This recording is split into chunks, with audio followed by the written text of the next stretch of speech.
অন্তর্বর্তী সরকারের প্রধান হিসেবে টানা দ্বিতীয়বার জাতিসংঘ সাধারণ পরিষদের অধিবেশনে বক্তব্য রেখেছেন ডক্টর মোহাম্মদ ইউনূস। মাননীয় প্রধান উপদেষ্টা প্রফেসর ডক্টর মোহাম্মদ ইউনূস কি ফেব্রুয়ারিতে নির্বাচন না হওয়ার ইঙ্গিত দিলেন? একটা খবর মোটামুটি রাজনৈতিক অঙ্গনে তোলপাড় সৃষ্টি করেছে। প্রফেসর ইউনূসের একটা বক্তব্য, বৈধ না হলে নির্বাচন আয়োজনের কোনো মানে হয় না। বর্তমান সময় নির্বাচনের তারিখ ঘোষণা হয়েছে, বলা হয়েছে ফেব্রুয়ারিতে নির্বাচন হবে।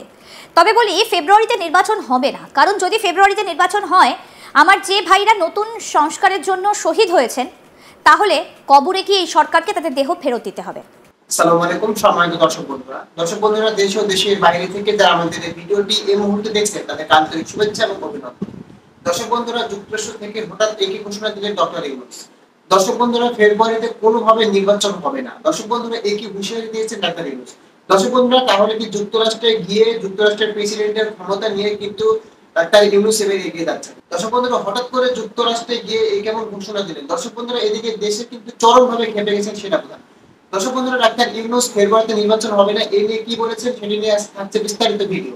আর বিস্তারিত জানতে হলে ভিডিওটি না টেনে সম্পূর্ণ দেখবেন।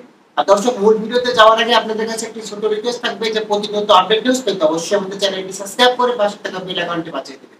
মাননীয় প্রধান উপদেষ্টা প্রফেসর ডক্টর মোহাম্মদ ইউনূস কি ফেব্রুয়ারিতে নির্বাচন না হওয়ার ইঙ্গিত দিলেন? একটা খবর মোটামুটি রাজনৈতিক অঙ্গনে তোলপাড় সৃষ্টি করেছে। প্রফেসর ইউনূসের একটা বক্তব্য, বৈধ না হলে নির্বাচন আয়োজনের কোনো মানে হয় না। এটা বর্তমান সময়ের যে বিতর্ক, একদিকে প্রফেসর ইউনূস বলছেন বৈধ না হলে নির্বাচন আয়োজনের কোনো মানে হয় না, অন্যদিকে বিভিন্ন গণমাধ্যম এটা নিয়ে চুলচেরা বিশ্লেষণ করছে। জামাত এনসিবির শর্তের বেড়াজালে নির্বাচন নিয়ে নতুন শঙ্কা। এবং জামাত এনসিবি চরমোনাই যে শর্ত দিচ্ছে তাতে বোঝা যায় যে ফেব্রুয়ারিতে এই পদ্ধতিতে সংস্কার ছাড়া, লেভেল প্লেইং ফিল্ড ছাড়া এই পাতানো নির্বাচন হলে সেটা বৈধতা পাবে না। তাহলে প্রফেসর ইউনূস কি ওইটার দিকে ইঙ্গিত করেছেন যে বৈধ না হলে নির্বাচন আয়োজন করে মানে হয় না? আসলে প্রফেসর ইউনূস এমনিতেই দুর্বল চিত্তের লোক। তিনি কখনো রাগ হয়ে চলে যান, আবেগী লোক। রাজনীতিতে যে চামড়া মোটা করা লাগে, গালি খাওয়া লাগে, মানে এগুলো তিনি সহ্য করতে পারেন না, ইমোশনাল হয়ে যান। দুর্বল চিত্তের লোক বলতে যা বোঝায়। রাজনীতি করতে পারেন শেখ হাসিনা, গালি, মায়ের, গ্রেনেড হামলা, নাটক, কত কিছু করতে পারেন, কিন্তু আবারও ফিরে আসেন। চোরের মতো পালিয়েছেন, তারপরে বলে আমি মাননীয় প্রধানমন্ত্রী। নির্লজ্জতা কত প্রকার ও কে কি। তো বাংলাদেশে রাজনীতি করতে হলে চামড়া মোটা লাগে, যেটা ইউনূসের পক্ষে সম্ভব নয়। এই জন্যে ইউনূস কখন রাগ হয়ে ব্যাগ গুছিয়ে চলে যান, আর কখন ইউটার্ন নেন, কখন রাজনীতির মোড় ঘুরিয়ে দেন, কখন বলেন যে নির্বাচন হবে, কখন বলেন না এরকম নির্বাচন করে কি করবো, হবে না, বলা যায় না। যে কোনো সময় ইউটার্ন নিতে পারে ইউনূস, আবার হঠাৎ করে হাতাটা কাছিয়ে নড়ে চড়ে বসতে পারে, বলা যায় না। তবে ইউনূস যেভাবে ভীতু, বা ইউনূসকে যেভাবে মানসিকভাবে আঘাত করে তাকে দুর্বল করা হয়েছে, তার আত্মবিশ্বাস যেভাবে ভেঙে দেওয়া হয়েছে। ইউনূসের স্বপ্ন ছিল একটা নতুন বাংলাদেশ করবেন, রিসেট বাটন সংস্কার করবেন। বিএনপি কিচ্ছু করতে দেয়নি, নানান মহল তাকে কোনো কোঅপারেশন করেনি। শেষ পর্যন্ত তিনি দেখেছেন যে না, কিছুই হবে না, সংস্কার এগুলো সংস্কার দরকার কি, আর ভাই নির্বাচন করলে ওইটাই তো সংস্কার, নির্বাচিত সরকার এসে সংস্কার হবে, এইসব কথাবার্তা বলেছেন। তা থেকে বোঝা যায় যে আসলে ইউনূস নির্বাচন দিয়ে চলে যাবেন, ওটা যাইতে পারলেই বাঁচেন। বর্তমান সময় নির্বাচনের তারিখ ঘোষণা হয়েছে, বলা হয়েছে ফেব্রুয়ারিতে নির্বাচন হবে। তবে বলি ফেব্রুয়ারিতে নির্বাচন হবে না, কারণ যদি ফেব্রুয়ারিতে নির্বাচন হয়, আমার যে ভাইরা নতুন সংস্কারের জন্য শহীদ হয়েছেন, তাহলে কবরে কি এই সরকারকে তাদের দেহ ফেরত দিতে হবে। ইউনূস সরকারের দিকে সরাসরি আঙুল তুলে ফেব্রুয়ারিতে ভোট হবে না বলে হুঁশিয়ারি ছাত্রনেতার। বলছেন ফেব্রুয়ারিতে নির্বাচন হবে না, মানে যেখানে বাংলাদেশে জাতীয় নির্বাচন কমিশনার খোদ বলেছেন যে ফেব্রুয়ারিতে নির্বাচন হবে, সেখানে কিনা ছাত্রনেতা বলছেন ফেব্রুয়ারিতে নির্বাচন হতে পারে না। জানিয়ে বাংলাদেশের নির্বাচন হবে কিনা তা নিয়ে এই মুহূর্তে সেটা পুরোটাই অনিশ্চয়তার মুখে দাঁড়িয়ে গেল।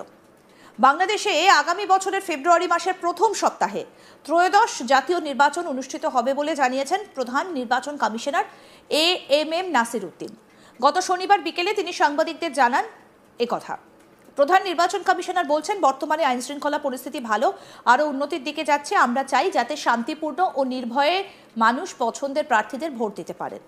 মানুষ ভোট কেন্দ্রে যাওয়া ভুলে গেছে, তাদের ভোট কেন্দ্রে নিয়ে যাওয়াই নির্বাচন কমিশনের চ্যালেঞ্জ। এজন্য সচেতনতার প্রয়োজন রয়েছে। 2026-এ আগামী নির্বাচনে ব্যান করা হয়েছে প্রাক্তন প্রধানমন্ত্রী শেখ হাসিনা এবং তার রাজনৈতিক দল আওয়ামী লীগকে। ওপার বাংলার আমজনতার একাংশ বলছেন দেশে একনায়ক শাসন প্রতিষ্ঠা করছেন ইউনূস। সেই অভিযোগ মানতে নারাজ এনসিপির মুখ্য সমন্বয়ক নাসির উদ্দিন পাটোয়ারি। তিনি সম্প্রতি প্রকাশ্যে এক সভায় বলেন, বর্তমান সময় নির্বাচনের তারিখ ঘোষণা হয়েছে, বলা হয়েছে ফেব্রুয়ারিতে নির্বাচন হবে।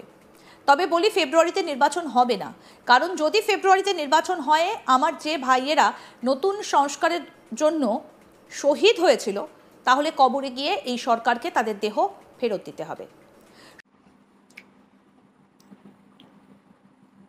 মার্চ ফর গাজা,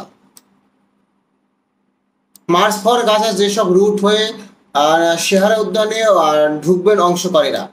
ফিলিস্তিনের চলমান ইসরায়েলি গণহত্যার প্রতিবাদে আজ শনিবার 12 এপ্রিল আয়োজন করা হয়েছে মার্চ ফর গাজা।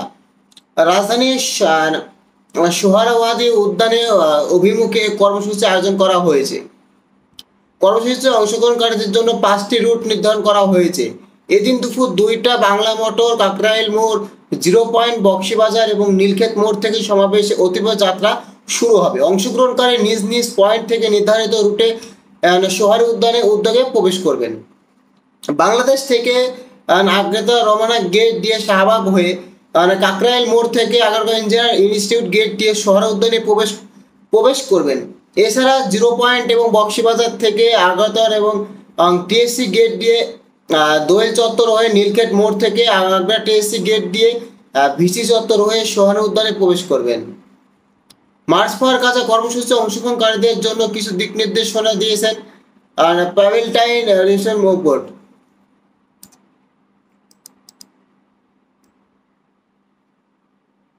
গাজায় চলমান হত্যা এবং নির্যাতনের বিরুদ্ধে বাংলাদেশের বিভিন্ন রাজনৈতিক, সামাজিক ও ধর্মীয় সংগঠনের উদ্যোগে প্রতিবাদ কর্মসূচি পালিত হচ্ছে।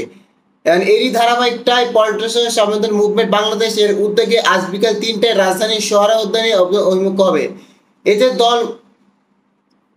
দল এবং মত বিনিময়ে সত্তরের মানুষ এবং এক কাতারে এসে ফিলিস্তিন জনতার সঙ্গে সহিংসতা প্রকাশ করবেন। কর্মসূচিতে সভাপতিত্ব করবেন বাইতুল মোকাররম জাতীয় মসজিদের খতিব মাওলানা আব্দুল মালেক। এটি ঢাকায় রাস্তায় ফিলিস্তিনের পক্ষে সবচেয়ে বড় জনসমাবেশ হতে যাচ্ছে বলে প্রত্যাশা ব্যক্ত করেছেন আয়োজক এবং সংশ্লিষ্টরা। গতকাল শুক্রবার আয়োজক সংশ্লিষ্ট পক্ষ থেকে মার্চ টু গাজায় আগতদের জন্য কিছু নির্দেশনা দেওয়া হয়েছে।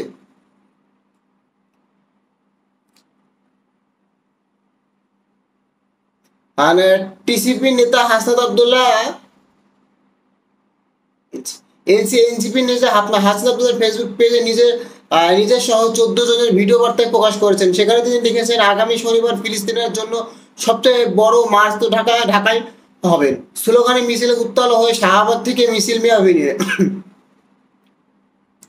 এদিকে শাহেখ আহমদুল্লাহ, মিজানুর রহমান আজহারি এবং মাহমুদুল্লাহ রিয়াদ তাদের নিজের ফেসবুক পেজে